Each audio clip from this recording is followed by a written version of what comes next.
muzzle velocity on a rifle or something like that. But a lot of people think velocity and speed are the same thing. Let me distinguish between the two. Speed is the rate of movement.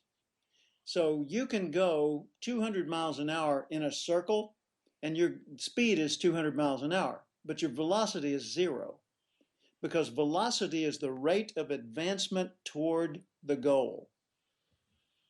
Rate of advancement toward the goal. So I could be going at 15 miles an hour toward my goal, and you could be going 200 miles an hour in a circle, and I would have higher velocity than you. Yeah, that kind of sounds like uh, people who are so busy, they say, well, I'm too busy for this and I'm too busy for that, that they never get where they want to go because, first of all, they're focusing on the wrong things. They don't stop to analyze what they've done, and they really don't have a plan or a path to follow. So that's going to be a very interesting book. I can see that. Thank you. Well, success velocity, if you think about it, businesses have, or organizations have a success velocity, and so do individuals. And there are elements within your velocity that are controllable. So you can increase your velocity, not necessarily the natural velocity that you were born with, but certainly the velocity that applies toward your advancement toward goals. You can increase that very intelligently and very effectively over time. Well, now, what do you say to the folks who don't know yet what they really want to do with their life, which is always amazing to me. I mean, some of them are retired, some haven't started yet, but I'm always amazed by people that I meet who have done something for 30 years. I just met someone this weekend. He's very big in oil and gas, and that means that he makes a lot of money and he's unhappy. He's looking for other things to do, and he's been in oil and gas for 30 years. And I said to him, "What on earth, made you come to this particular workshop?" And he said, "Well, I'm investigating other things that I think I might want to do." And of course, it was like learning a foreign language because it was so totally different from anything he had done. But isn't it amazing how many people work at something their entire life that they are really not into? It is, and it's sad too, because we are capable of making rapid advancement in the fields that we're naturally suited for, and slower advancements in the ones that we're not naturally suited for. So you could make an argument, well, yeah, but there are opportunities you should take advantage of. Okay, granted, but not for 30 years, for heaven's sakes. You find an opportunity and you optimize that opportunity, and then you occasionally stop and make better choices to leverage what success you've achieved to get you into the mode that allows you to use your natural talents, allows you to wake up in the morning energized and eager to go to work, can't wait to get started on the next day.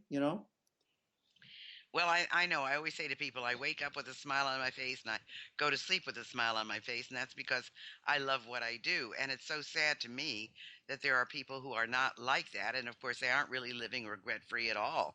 But you are into everything. I mean, tell us about now your motorcycling. I know that didn't you just go on some kind of motorcycle trip or something as Well, well? back when I was a kid, I had a guy living across the street named Jack Edwards, and Jack Edwards had a Triumph motorcycle.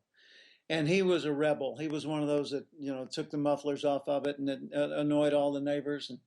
And I remember laying in bed in the mornings and hearing him crank that thing up and take off to go to work, and thinking, "Oh my God, I live across the street from Fonzie. I can't wait."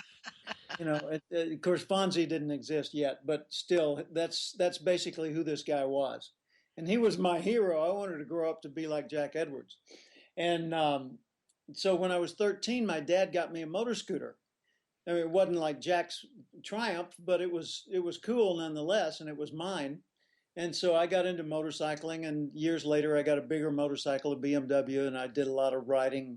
But then after I got married, I sold the bike and went many, many, many years without another bike. And one day in San Diego in 1992, no, excuse me, 1990, Paula, my wife Paula, was sitting with me at an outdoor restaurant, and a motorcycle drove by, and I sounded like a puppy that somebody just walked past with a steak, because I was going ooh, ooh, ooh, ooh, ooh. And she said, "Will you just quit it?" And I said, "What?" And she said, "Just go buy a motorcycle." Well, that Well, night when I got my that's motorcycle, nice that you have a wife that said that, you know. yeah. Well, I got the motorcycle, and just in a matter of days, actually, and started riding 15,000 miles a year. Just, every day I'd hop on the motorcycle and go to breakfast. And then sometimes I'd get tempted to go off on a mountain road and end up 60 or 80 miles away. And I'd call the office from there and catch up on the day's mail. And then take off and go to Palm Springs or something else, and then finally come back to the office. Well, Paula and I took our 25th wedding anniversary and 30th wedding anniversary on a motorcycle tour of the Alps in Germany and Austria, Switzerland, France, and Italy. So I love motorcycling. Wow, that's pretty brave though to go places that you haven't been on a motorcycle. I mean, that is brave, Jim. Oh, Well, it's fun. I went let me. solo on my motorcycle from San Diego to Cody, Wyoming, and back one summer. Oh, wow. Wow. Well, you guys out there, you need to know who Jim Cathcart is. So give them your website, Jim. Okay, it's my last name, Cathcart, CATHCART.com. And what's next on your list? Next on my list, as soon as I finish this Success Velocity book, I'm co-authoring with the Dean of the School of Management at California Lutheran University. I'm going to be publishing a number of new books in either Japan or China to follow up on this tour that I just did.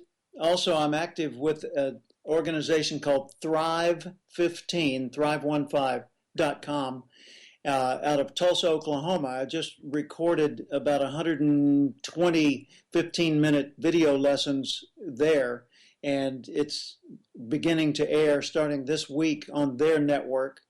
And I've got a number of other irons in the fire like that, and I'm going back to China for the next 3 years, 4 days a year for a series of lectures over there, and I cannot wait to see what's next.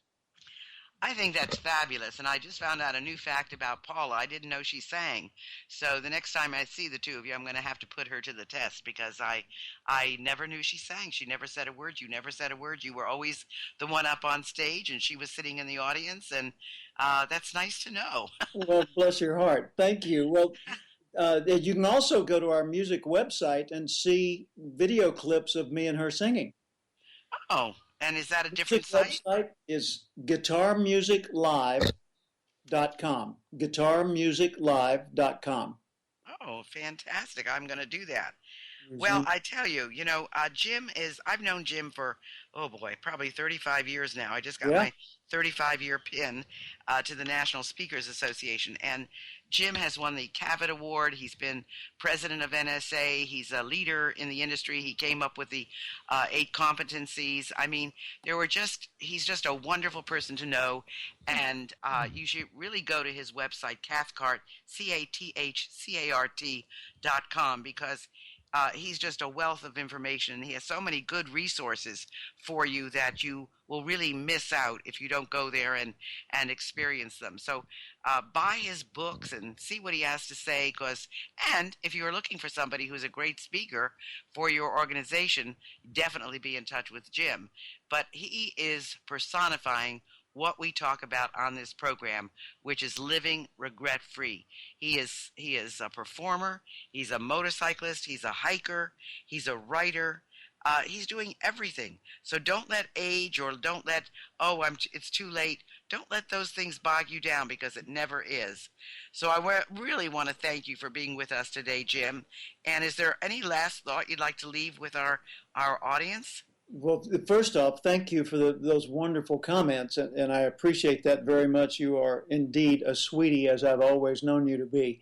The comment is don't let yourself, I'm talking to the listeners now, don't let yourself make excuses and brush this off. You have a lot of life left in you to live, And you might be saying, yeah, but my back hurts and my knees aren't any good and I can't, blah, blah, blah, blah. Yeah. Okay. Well, same's true for a lot of people, but those that get out and do things start eliminating aches and pains. At first it's difficult, but over time it starts getting better. And the next thing you know, you're healthy again and fully functional. Same thing's true for the functions of your mind. The same thing's true for your social skills.